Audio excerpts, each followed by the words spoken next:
अस्सलामुअलैकुम, मैं हूं इमदाद सुमरो। इमरान खान के लिए एक अच्छी खबर है और दूसरी खबर इमरान खान साहब के गिर्द घेरा तंग हो रहा है। पंजाब की पावर शेयरिंग है और मामला है इमरान खान साहब की एक वीडियो का जो वायरल हो चुकी हुई है। एक वीडियो इमरान खान साहब की वायरल हो चुकी हुई है, लेकिन जो दूसरी वीडियो इमरान खान साहब की जिसका चर्चा है बड़े अरसे से, उसके मुतालिक एक बड़ा फ़ैसला सामने आ गया है, बहुत बड़ा फ़ैसला। तो इन सारे मामलों पर बात करेंगे और एक मामला पंजाब में पावर शेयरिंग के साथ साथ पंजाब के मुनहरिफ अरकान का भी है। पीटीआई के वो मुनहरिफ अरकान जिनके खिलाफ तहरीक इंसाफ इलेक्शन कमीशन में गई हुई है और इलेक्शन कमीशन में उन्होंने जाकर अपने 25-26 अरकान जिन्होंने तहरीक इंसाफ के फ़ैसले या तहरीक इंसाफ के उम्मीदवार के ख़िलाफ़ वोट दिया जाकर, और वो वोट दिया हमजा शहबाज साहब को जो जहांगीर तरीन और अलीम खान ग्रुप के अरकान हैं। उनके ख़िलाफ़ तहरीक इंसाफ गई हुई है इलेक्शन कमीशन में। आज समाअत हुई और मामला अब ज़ाहिर है दलाइल का आगाज़ हो चुका हुआ है। पीटीआई के वकला ने आज दलाइल दिए, लेकिन एक चीज़ जो आज सामने आई है, एक अजीब व गरीब किस्म की मतलब का तनाज़ा खड़ा हुआ है, एक अजीब व गरीब किस्म की बहस शुरू कर दी गई है। तहरीक इंसाफ की तरफ से जो दलाइल दिए गए वो दिलचस्प है, वो सूरत हाल बड़ी मज़ेदार तहरीक इंसाफ ने पैदा कर दी हुई है। इस्तीफ़ा नहीं हुआ उस्मान बुज़दार का।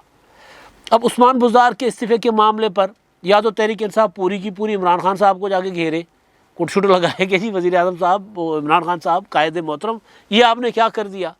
क्योंकि इस्तीफ़ा जो उस्मान बुज़दार साहब का इमरान खान ने परवेज़ इलाही साहब के कहने पर, उनकी फरमाइश पर लिया था और इमरान खान साहब को ये परवेज़ इलाही साहब ने कहा था कि जी मैं आपकी कुर्सी बचाऊँगा, आप मुझे वज़ीर आला बना दें। तो उसके बाद इमरान खान साहब ने वादा कर लिया। तो परवेज़ इलाही ने कहा कि नहीं, पहले मुझे इस्तीफ़ा चाहिए उस्मान बुज़दार का, क्या पता आपकी कुर्सी बच जाए, उसके बाद आप उस्मान बुज़दार को हटाएं ही ना। तो इमरान खान साहब ने तहरीक अदम एतमाद जो मरकज़ में होनी थी 3 अप्रैल को, जिस पर रूलिंग दे दी थी डिप्टी स्पीकर ने, रूलिंग देकर जिसको उड़ा दिया था, उससे 2 रोज़ पहले परवेज़ इलाही साहब ने बैठकर इस्तीफ़ा लिखवाया, इस्तीफ़ा दिलवाया, इस्तीफ़ा में मुखातिब करवाया गया वज़ीर आज़म को। और उसके बाद गवर्नर को बुलाकर वज़ीर आज़म ने कहा इस्तीफ़ा मंजूर करो। गवर्नर ने वो प्रेस कॉन्फ्रेंस कर दी थी चौधरी मोहम्मद सरवर ने, और गवर्नर ने वो इस्तीफ़ा मंजूर कर लिया और उन्होंने कहा कि जी मैं, हालांकि मुझसे गैर कानूनी काम करवाया जा रहा था, लेकिन मैंने उस्मान बुज़दार से पूछा, उनसे तस्दीक की कि आपने इस्तीफ़ा दिया है, और उन्होंने कहा कि जी बिल्कुल मैंने इस्तीफ़ा दिया और मैंने मंजूर करके उनको डी-नोटिफाई कर दिया। अब जो पहले तो सियासी बयानात की हद तक तो मामला ठीक था। उस्मान बुज़दार के इस्तीफ़े के ख़िलाफ़ लाहौर हाई कोर्ट में एक दरख्वास्त गई थी कि जी उनका इस्तीफ़ा नहीं हुआ, और लाहौर हाई कोर्ट ने वकील को जुर्माना देकर भगा दिया कि निकलो यहाँ से, ऐसे नहीं होता। अब ये इलेक्शन कमीशन में जो दलाइल दिए हैं फैसल चौधरी ने आज, उसमें उन्होंने ये कहा है कि उस्मान बुज़दार का इस्तीफ़ा मुतनाज़ा है। सवाल ये है कि अगर इस्तीफ़ा मुतनाज़ा था, यानी इन लोगों को समझ नहीं आ रही होती पीटीआई वालों को, या पीटीआई वाले क्योंकि प्रोपेगेंडा करते हैं बेसिकली, जब प्रोपेगेंडा करना हो तो फिर कुछ भी कह जाओ, बस प्रोपेगेंडा ही करना है ना, फिर कुछ भी कह जाओ। यानी इमरान खान साहब ने और पूरी पीटीआई ने परवेज़ इलाही को वज़ीर आला नामज़द किया। अगर इस्तीफ़ा मुतनाज़ा था, इस्तीफ़ा नहीं हुआ, तो वज़ीर आला का इंतखाब कैसे हो रहा था। फिर एक नहीं 3 इजलास हुए वज़ीर आला के इंतखाब के लिए, और जब शिकस्त खा गए तो फिर शोर मचाना शुरू कर दिया इस्तीफ़ा मुतनाज़ा, इस्तीफ़ा मुतनाज़ा। और ख़ास तौर पर वो गवर्नर साहब जो हैं वो तो पता नहीं किस घोड़े पर सवार हैं। अब पता नहीं वो घोड़ा भी है कि लकीरें डाली हुई हैं उन्होंने इमरान खान साहब के बकौल है, तो वो उस पर सवार हैं। और वो सवार होकर वो क्या कह रहे हैं जी कि जी मुझे आर्मी चीफ 4-5 सिपाही दे दें और मैं वज़ीर आला पंजाब हमजा शहबाज को गिरफ़्तार करके जेल में डाल दूँ। और ख़त लिख रहे हैं आर्मी चीफ को कि जी मुदाखलत करो और ये पंजाब में जो मामला है वो हमें हुकूमत वापस दिलवाओ। भाई ऐसे नहीं होता, ये मतलब मुल्क है, आईनी बंदोबस्त है। तो बहरहाल तो इलेक्शन कमीशन ऑफ पाकिस्तान ने जवाब तलब कर लिया है मुनहरिफ अरकान को। अब अगर इलेक्शन कमीशन ऑफ पाकिस्तान में ये मुनहरिफ अरकान डी-सीट हो जाते हैं इलेक्शन कमीशन के फैसले के मुताबिक, तो पंजाब में हकीकी बहरान, जो बहरान होगा, जो वाक़तन होगा, वो तब पैदा होगा। अभी तो बहरान क्रिएट करने की कोशिश की जा रही है ना, मसनूई बहरान।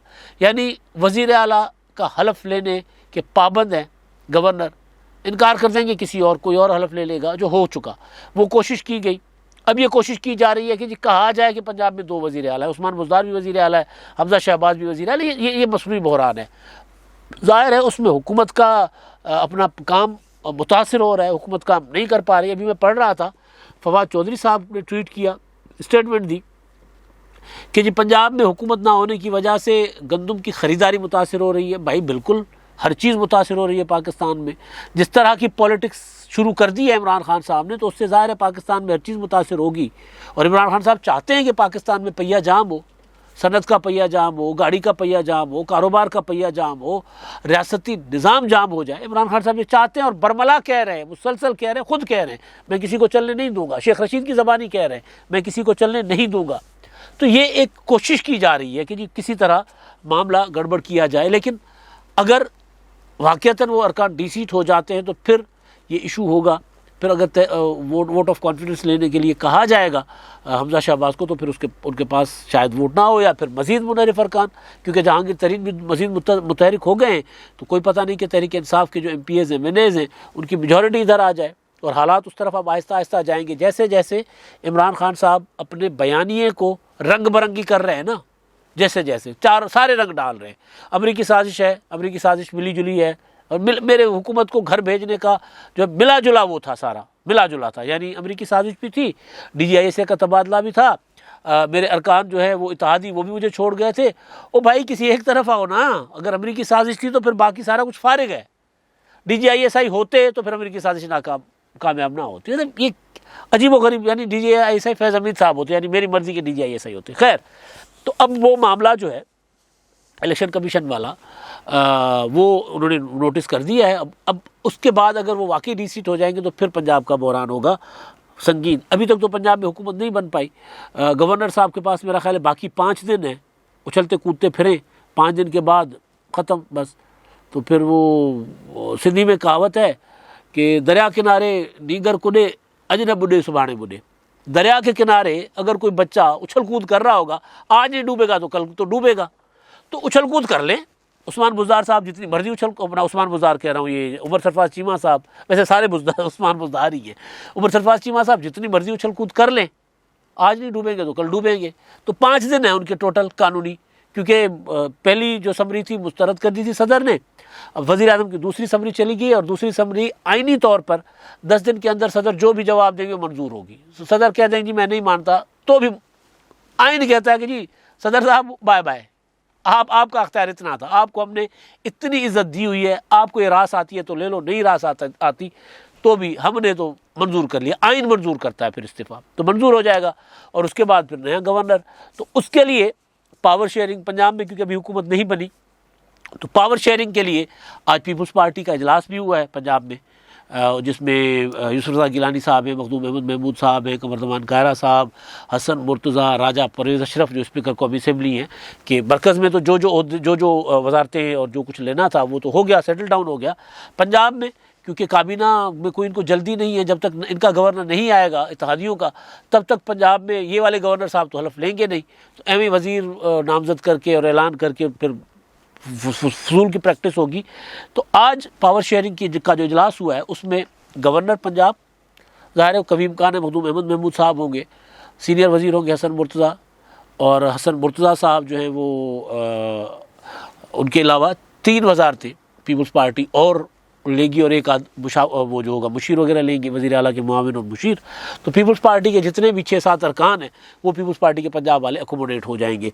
तो वो ये उन्होंने पीपल्स पार्टी ने जो आपस में डिस्कस किया। अब ज़ाहिर है ये फिर मुस्लिम लीग नून के साथ नेगोशिएट करेंगे, वजारतों के कलमदान कौन से होंगे, क्या होगा, ये बात की बात है। लेकिन ये कि पीपल्स पार्टी अब ये पंजाब में पावर शेयरिंग वाला मामला इस पर आ रहा है। लेकिन पंजाब का जो बहरान अगर होगा तो इलेक्शन कमीशन की तरफ से ही फैसले की सूरत में आ सकता है। अगर इलेक्शन कमीशन डीसीट कर देता है तो उसके बाद ज़ाहिर है मामला, लेकिन उस वक्त तक गवर्नर जो होंगे वो आ जाते हैं इत्तेहादियों के, तो फिर वोट ऑफ कॉन्फिडेंस लेने का वो नहीं कहेंगे हुकूमत को, तो चलता रहेगा मामला। लेकिन हकीकी आइनी बहरान वहाँ से आ सकता है। अच्छा जी, अब मामला है इमरान खान साहब की खुशखबरी जो है ना, इमरान खान साहब के लिए खुशी की खबर, उस पर मैं बाद में, तो बड़ी खबर है, बड़ी खबर है। वीडियो भी वायरल है, खुशी की भी खबर है। अब ये 2 मुतनाज़ा बातें मैं कर रहा हूँ, वीडियो भी वायरल है, खुशी की भी खबर है, उस पर मैं बाद में आऊँगा। लेकिन उससे पहले इलेक्शन कमीशन ऑफ पाकिस्तान ने वो जो ट्रांसक्रिप्ट मंगवाया था इमरान खान साहब के खिताबात का, जिसमें वो चीफ इलेक्शन कमिश्नर पर ज़ाती हमले कर रहे हैं, ज़ाती एजेंट, मुस्लिम लीग नून के एजेंट, वो ट्रांसक्रिप्ट इलेक्शन कमीशन को मिल चुका हुआ है। तो इन्हें अदालत की कार्रवाई के नोटिस इलेक्शन कमीशन ने जारी किए हुए हैं। अब वो ट्रांसक्रिप्ट इलेक्शन कमीशन देखेगा और वो देखेगा कि वाक़तन इमरान खान जो है वो तौहीन अदालत कर रहे हैं, इलेक्शन कमीशन की तौहीन कर रहे हैं, इलेक्शन कमीशन पर रकीक हमले कर रहे हैं, तो फिर इमरान खान साहब मुसीबत में फंस सकते हैं और मुमकिन है कि इस बार माफ़ी ना मिले। आपको याद होगा कि इलेक्शन कमीशन के साथ जो पीटीआई की लड़ाई है ये चल रही है 2019 से, दिसंबर 2019 से। उसमें बार बार इलेक्शन कमीशन से इन्होंने माफ़ी मांगी और इलेक्शन कमीशन ने रेस्ट्रेंट शो किया कि यार तसादुम की तरफ ना जाए, ये तासुर ना जाए कि इलेक्शन कमीशन ऑफ पाकिस्तान जो इमरान खान कह रहे हैं कि जी हमारे खिलाफ हुआ है, इलेक्शन कमीशन का हमसे ज़ाती मसला है, तहरीक इंसाफ के ख़िलाफ़ है, तो ये तासुर ना जाए, इसलिए इलेक्शन कमीशन ने रेस्ट्रेंट शो किया। जब जब इन्होंने आकर माफ़ी मांगी, इलेक्शन कमीशन ने माफ़ी दे दी और गैर मशरूत माफ़ी दे दी। अब मामला ये है कि आदि मुजरिम को गैर मशरूत माफ़ी नहीं होती। अगर जो कोई आदि मुजरिम हो और हर इदारे पर हमला कर रहा है, इस्लामाबाद हाई कोर्ट में भी वो भी चीख उठे तरमीनुल्लाह साहब कि यार हम फैसले करते हैं, आप हमारे ऊपर हमले करना शुरू कर देते हैं, आपके पसंद का फैसला हो तो अच्छा, और अगर आपके खिलाफ फैसला आ जाता तो आप हमारी किरदार कुशी करना शुरू कर देते हो। तो ये आदि मुजरिम बन गई है पीटीआई पूरी की पूरी पार्टी। इदारों के ऊपर अटैक करना, हमले करना, फ़ौज के इदारे पर, अदलिया के इदारे पर, इलेक्शन कमीशन पर, पार्लियामेंट पर, सियासी मुखालफों पर, मतलब किरदार कुशी करना, किसी की भी इज़्ज़त महफूज नहीं इनके हाथों। ये जो ग्रुप है, मतलब बदकिस्मती से ये सियासी पार्टी बनी थी, सियासी पार्टी को सियासी पार्टी के तौर पर इमर्ज होना चाहिए था, नहीं हुई। वो अजीब व गरीब किस्म की चीज़ें। भाई इमरान खान साहब कहते हैं कि आइन कुछ नहीं है, तो ये कहते हैं आइन कुछ नहीं है। इमरान खान साहब कहते हैं पाकिस्तान में सदारती निज़ाम या सऊदी अरब जैसा निज़ाम हो, ये कहते हैं सऊदी अरब जैसा निज़ाम हो। इमरान खान साहब जिसकी तारीफ़ करते हैं उसकी तारीफ़, इमरान खान साहब जिसकी आज तारीफ़ करके कल उसको गालियाँ देते, ये नहीं पूछते कि भाई कल क्यों तारीफ़ की थी, सारे उसके पीछे लग जाते हैं। तो इलेक्शन कमीशन ऑफ पाकिस्तान ने, अब वो ट्रांसक्रिप्ट आ गया हुआ है और ट्रांसक्रिप्ट के मुताबिक तो इमरान खान साहब के ऊपर तौहीन अदालत लगता ही लगता है। वजह यह है कि इमरान खान ने फैसले पर तनकीद नहीं की। इमरान खान ने election commission, chief election commissioner को मुस्लिम लीग नून का एजेंट कहा है। इससे पहले आज़म सवाती ने चीफ इलेक्शन कमिश्नर को कहा था कि ये पैसे पकड़ते हैं, ये रिश्वतखोर हैं, ये जहन्नुम में जाएं। फवाद चौधरी ने कहा था कि नवाज शरीफ के साथ इनका ज़ाती ताल्लुक़ है और ये इन्होंने अपना इलेक्शन कमीशन को मुस्लिम लीग नून का अपोजिशन का अखाड़ा बनाया हुआ है। और ये लड़ाई कब से है? लड़ाई है फॉरेन फंडिंग केस से। और ये सारा तूफान बदतमीज़ी जो है, ये बर्पा तूफान बदतमीज़ी है ना। मतलब आप फैसलों पर तनकीद करें ना यार, आप इदारों को इस तरह मलाइन नहीं कर सकते। मैं बार बार गुजारिश कर चुका हूँ कि यार यहाँ पर वज़ीर आज़म फांसी चढ़ गए, इदारों को फैसलों पर तनकीद हुई। यहाँ पर वज़ीर आज़म गैर आइनी और गैर कानूनी तौर पर अदालतों ने फारिग कर दिए, नायल कर दिए, नवाज शरीफ को नायल कर दिया, गिलानी साहब को नायल कर दिया, चले गए, अगले लम्हे निकल गए। उन्होंने ये सवाल किया मुझे क्यों निकाला, ये सवाल किया। लेकिन और अब तो चीज़ें सामने आ रही हैं कि तब वाक़ईतन उस वक्त की अपोजिशन का अखाड़ा बनाया हुआ था साकिब निसार साहब ने सुप्रीम कोर्ट ऑफ पाकिस्तान को, तब वाकई बनाया हुआ, तब साबित हो गया हुआ है। या इफ्तिखार चौधरी साहब ने उस वक्त शरीफ कोर्ट्स का वो पीपल्स पार्टी के ज़माने में जो था, तो ये साबित हुआ था। तो उस वक्त भी चाहे मुस्लिम लीग नून हो चाहे पीपल्स पार्टी हो, एक दायरे के अंदर रहकर इन्होंने कमेंट्स किया था, तनकीद करते थे। यहाँ मसला ये है कि यहाँ पर इदारे के ऊपर मुसलसल हमला। अब कहानी कहाँ से शुरू होती है जी? फॉरेन फंडिंग केस से तलखी शुरू होती है, लड़ाई शुरू होती है दिसंबर 2019 में डस्का में। इमरान खान साहब वहाँ इलेक्शन हार रहे हैं, ज़िमनी इंतखाबात, मुस्लिम लीग नून इंतखाबात जीत रही है और वहाँ से प्रिजाइडिंग ऑफिसर 12 गायब हो जाते हैं। इलेक्शन कमीशन ढूंढता फिरता है, रात को 12 बजे प्रेस रिलीज जारी करता है और इंतखाबात का जो रोक देता है और नताइज और तहकीकात का हुक्म देता है और पीटीए तहकीकात को मानने से इनकार, कि नहीं रिज़ल्ट दे दो, हम जीत गए, हमें रिज़ल्ट दे दो। हालांकि वो जीत भी नहीं रहे थे, उस वक्त भी हार रहे थे। तब लड़ाई शुरू होती है। मार्च में सेनेट में इमरान खान साहब को शौक जागता है बादशाह सलामत को कि जी आइन और कानून क्या होता है। सेनेट के इंतखाबात तो आइनी तरमीम चाहिए थी, उसमें सेनेट के इंतखाबात शो ऑफ हैंड के ज़रिए चाहिए, सीक्रेट बैलेट के ज़रिए नहीं चाहिए। इलेक्शन कमीशन, सुप्रीम कोर्ट और इमरान खान यक्का आवाज़ है। सुप्रीम कोर्ट उस वक्त की कह रही है, अपने रिमार्क्स में नज़र आ रहा है कि सुप्रीम कोर्ट का दिल कह रहा है कि इमरान खान की बात मान ली जाए, क्योंकि उस वक्त तक कभी इमरान खान साहब के दोस्त अपनी सीट पर बैठे हुए थे, कहीं और कोई और दोस्त की बात कर रहा हूँ। सुप्रीम कोर्ट ने भी इलेक्शन कमीशन पर मुकम्मल प्रेशर डाला कि जी शो ऑफ हैंड के ज़रिए वोट कराए शो ऑफ हैंड के जरिए। इलेक्शन कमीशन ने कहा हम नहीं करवा सकते, आइन में तरमीम की ज़रूरत है, आइन में तरमीम कर ले, हमें कोई एतराज़ नहीं है। ये एक्ट ऑफ पार्लियामेंट के ज़रिए, सदारती ऑर्डीनेंस भी इमरान खान ने जारी किया था, ऑर्डीनेंस के ज़रिए या किसी अदालती हुक्म के ज़रिए नहीं हो सकता, ये एक्ट ऑफ पार्लियामेंट है। अदालत को भी कहा कि जी आपका जो रिस्ट्रिक्शन नहीं है, आप ये नहीं कर सकते। तो फाइनली अदालत मजबूर हो गई और इलेक्शन कमीशन ने अदालत को मजबूर किया।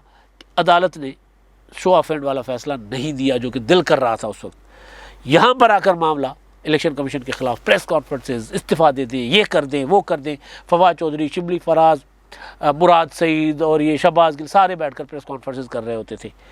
फिर अक्टूबर नवंबर पीछे जब ये इमरान खान साहब DGISI को तब्दील नहीं करना चाह रहे थे और आर्मी चीफ तब्दील करना चाह रहे थे, उस वक्त एक मामला हुआ था EVM इलेक्शन EVM पर। इमरान खान साहब चाहते थे कि EVM का जो हो जाए, उस पर फौरी उस पर अमल दरामद शुरू हो जाए, इस्लाहात चाहते थे। तो उस दौरान इलेक्शन कमीशन के साथ पंगा हुआ, जिस पर इन्होंने गालियाँ शालियाँ दी इलेक्शन कमीशन को और जिसका नोटिस लिया गया था। फवाद चौधरी ने प्रेस कॉन्फ्रेंस की, उससे पहले धमकियाँ दी थी आज़म सवाती ने इलेक्शन कमीशन को, सबको याद होगा।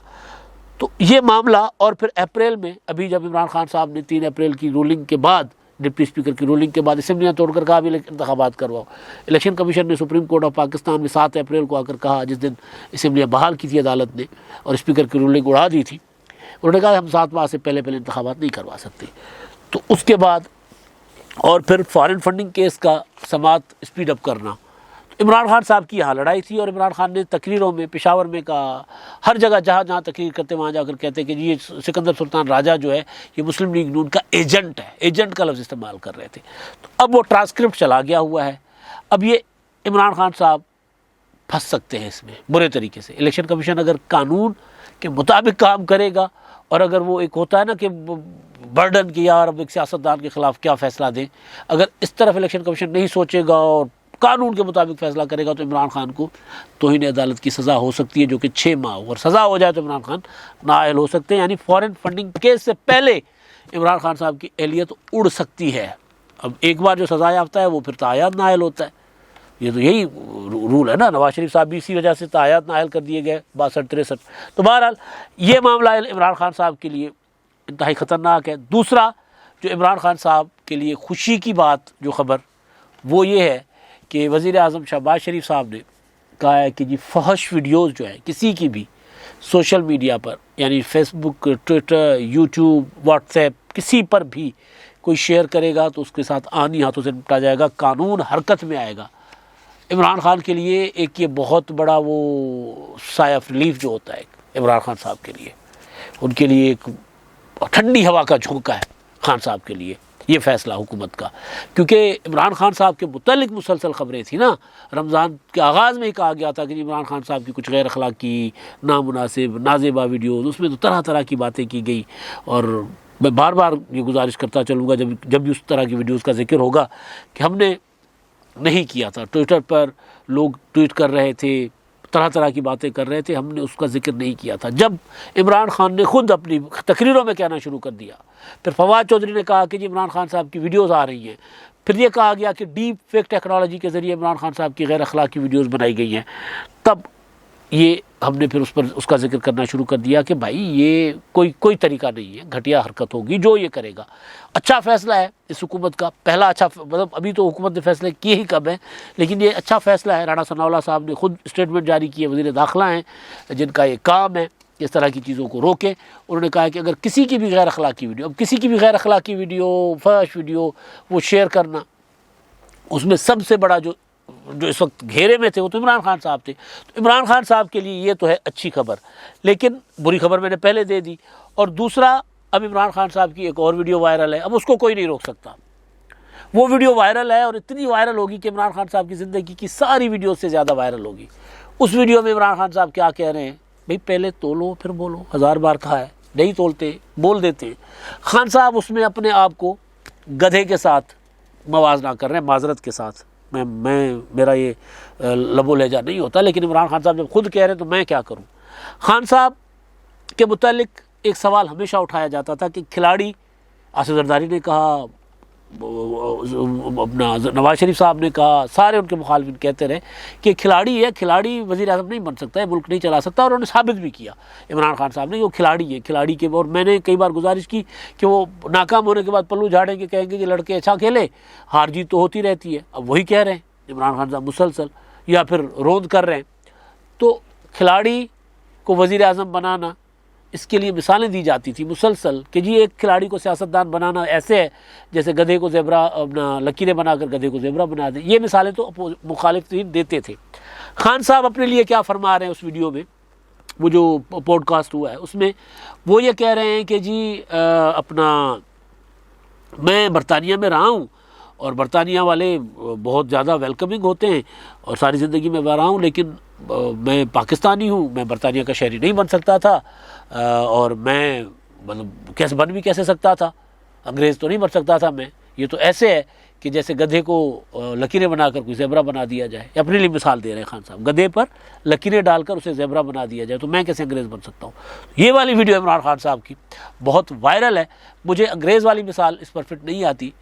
ये ज़रूर आता है कि खिलाड़ी साबित कर रहा है कि उसको वज़ीर आज़म बना भी दिया जाए तो भी वो सियासतदान नहीं होता, नहीं बन सकता। हाँ, जिसके अंदर जेन्युइन हो, चाहे वो खिलाड़ी हो, अदाकार हो, दुनिया में ऐसे हुए जिसके अंदर जेन्युइनली सियासत के जरासीम हो, साजिशी जरासीम नहीं, सियासी जरासीम, वो तो बन सकता है। लेकिन साजिशी जरासीम हो तो वो फिर साजिशी बन सकता है, सियासतदान नहीं बन सकता, चाहे जितनी मर्जी लकीरें डालें। अब तक के लिए इतना ही। अल्लाह हाफिज़।